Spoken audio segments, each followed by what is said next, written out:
এবার চিবিয়ে এই রসটাকে খেয়ে নিলে। দাদা কি করছো গো? এই তো থোড় বার করছি। থোড় খাওয়া যায় নাকি? থোড় খাবে না মানে? রক্তচাপ নিয়ন্ত্রণের জন্য থোড় হচ্ছে অপরিহার্য একটা আশীর্বাদ। রক্তচাপ নিয়ন্ত্রণ রাখে এই থোড়।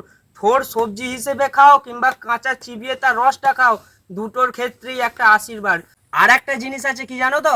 এই কাঁচা থোড়ের রস চিবিয়ে খেলে রক্তে আয়রনের পরিমাণ বৃদ্ধি পায়, কিন্তু প্রতিদিন এটা খেলে ক্ষতিও আছে, পাকস্থলীতে সমস্যা হতে পারে। তাই এটা কাঁচা থোড়ের রস প্রতিদিন খাবে না, কিছুদিন অন্তর অন্তর খেলে তবেই তুমি উপকার পাবে। এই সরু ডান্ডাটা বেরিয়ে গেল, এই দেখো, এইটাই হচ্ছে থোড়। আমি তোমাকে এক্সাম্পল হিসেবে একটা দেখিয়ে দিচ্ছি কিভাবে খাবে। এই দেখো, এভাবে চিবিয়ে এই রসটাকে খেয়ে নিলে শরীরে আয়রনের পরিমাণ বাড়বে, আর এটা খেতেও সুস্বাদু।